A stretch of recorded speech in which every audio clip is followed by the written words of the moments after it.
Welcome to TMS Insights. It's the beginning of March, which means the reporting season has largely ended. We do get some spillover reports that come into March and April, but the reporting season was overall pretty good. We came into it with shifting sands of both geopolitical, with ultimately a war in the Ukraine, and interest rates with a bit of inflation rising. But it was good, Ben, overall. Majority of companies certainly beat their expectations, the market expectations, and not too many missed. Yeah, it was kind of a strange period because it really got lost a bit in all of the macro sort of moves that we've been seeing for all of this year, really.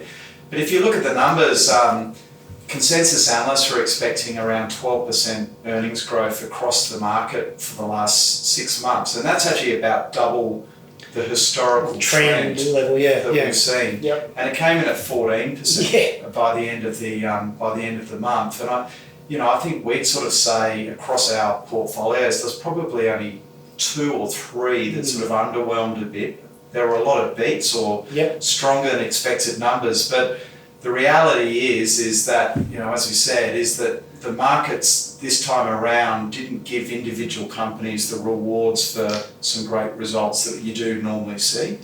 And it feels like there's still a big shift of money happening in the market at the moment. Yeah, that's good for everybody to understand why that is, isn't it? Because, and I always think of, we talk about this stock a fair bit, Ben, REA Group, outstanding stock, probably hit reporting season $170, ends up 135, rough numbers, everybody. Yep. Result was up 37%, outstanding company, nothing's gone wrong, but it was trading on higher multiples than the average stock. Yep. And it's about the multiples the market will now pay. Yep. So the business is in good order, absolutely investable, but markets sometimes price it very expensively with multiples based on good factors, and then they change. But yeah, look, 82% of companies in line or beat.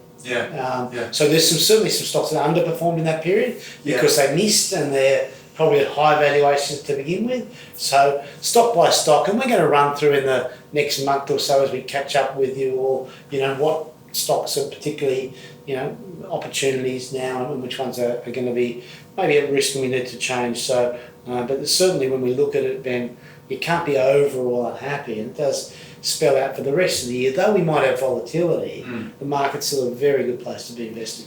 Yeah, I mean, I still think this could be quite a good year. It's obviously come off to a rocky start.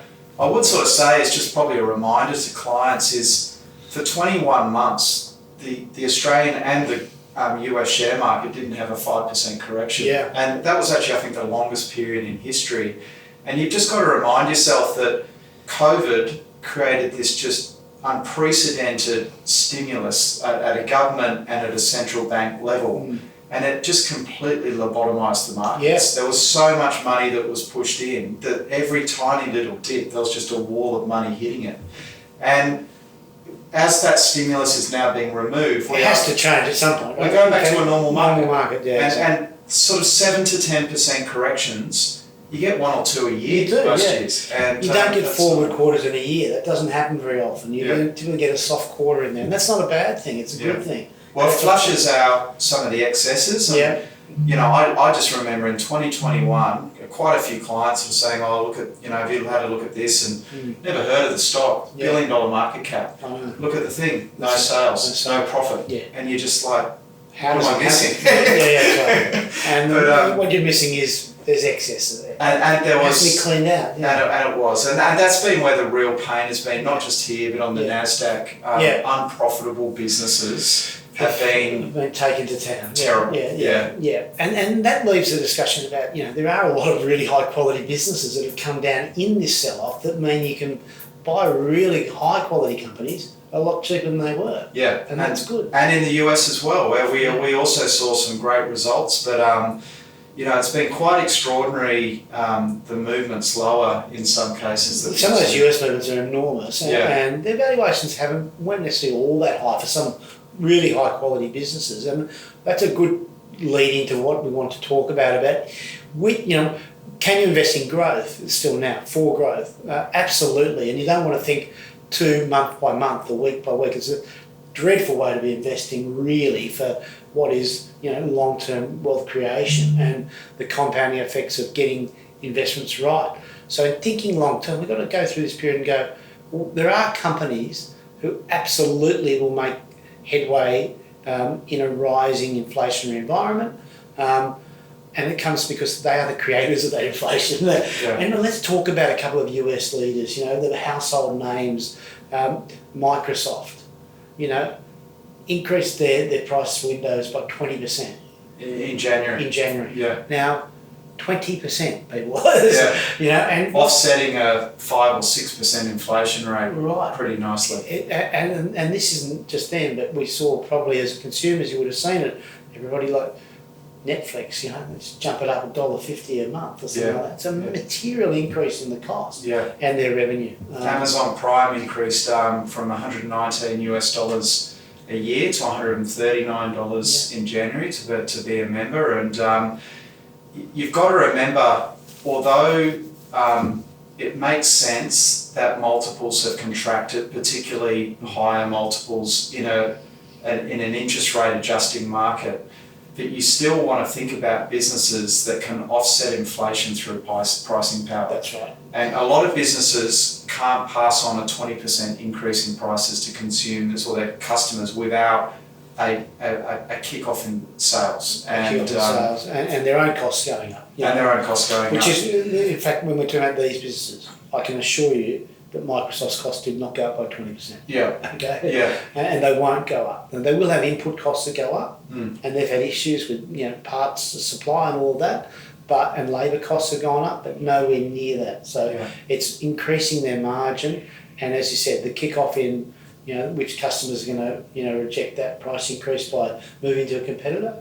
I think we know the answer to that. Yeah, completely. And going back to Amazon Prime, they invested for a long time at loss-making years to build that business. So they're now just getting that return of entrenching themselves in that market, which validates the whole business model. Yeah, completely. I mean, the thing when you looked at Google, Microsoft and Amazon's results were the amount of capital investment that is going back into the businesses and the profit stream that will spew out of that investment in future years, is particularly in this cloud computing area, which is going through a complete, I think last couple of years through a tipping point, but now the margins and the growth that we're seeing, I think Microsoft is grown at 67% compound average growth, its earnings from Azure over the last 10 years, every year. And that's set to continue. So it's not that you want to get negative on growth stocks at the moment. I'm still convinced that these will be significantly higher in 5 years, but you do need to understand there is a shift that's happening, and there are some businesses that do well through those shifts, and there's others that in short-term periods will be out of favour. But as long as the earnings keep growing, it's inevitable over time the share prices will follow. But you got to there are parts of the market that just got completely out of control last year, and you would be worried, I think, if you were in that will take a lot longer. Some spurious sort of stocks and the speculative sort of stuff. And I think, Ben, while we're comfortable that things like the Ukraine, conflict is something that the markets get concerned about and then move on from, and we can pretty much, I'm happy to send it via email to people about some good data and some historical analysis to show that basically the day the tanks roll in is the best day to buy often, really. Yeah. But one thing it will show, Ben, I think, is the geopolitical risk factor in the market. So Russia, some people we believe think was an investable environment. I think it shows how much is at risk when you go into jurisdictions where there are places where the rule of law and democracy don't happen, and places like Australia and the US are highly investable because they do have both. Yeah, completely. And a lot of these global ETFs, and we're seeing there's some pretty dramatic things happening at that level, and it's just probably a reminder that we're in a pretty safe part of the world, and that's a big positive. But I think if you look at the data and you don't really want to talk, it's hard to talk about from a monetary point of view because it is so terrible what's happening in the Ukraine. But I think clients do want some comfort that this isn't going to spill over, and you never say never. No. We don't know how this is going to play out. No one knows. I mean, there could be a peace accord signed or ceasefire next week, or anytime, and the markets will take off, or this could grind on for months. And I think markets will rapidly probably not be paying as close attention. But the reality is, if you look at the history of conflicts globally, it's almost, like you said, that the returns from this point historically have been very strong, because markets will typically sell off into it. We have seen the US has gone up 4 of the last 5 nights since the conflict started, and I think has probably found its low, but it will climb that wall of worry. It's a wall of worry, and it's not something anybody wants to see, and the news is not good, but it's all about equities and investments and longer term. It's not really about what happens. And we know some of these great businesses we've just mentioned have not changed in their appeal in any way because of this conflict. And I think that's just another important point is I don't think any of our companies derive any revenue or profit from this area of the world. So it's not like there is some knock-on effects. It's created higher energy prices, which will affect some businesses. Again, it's probably going to be maybe a 2 or 3 month sort of thing, but it's not like there's been a fundamental change for any businesses. It's just that the multiples have slightly contracted as investors worry about what's going on, and we're now seeing, that worry is not, in a linear line, but it's starting to move back the other way. Yeah, no, definitely.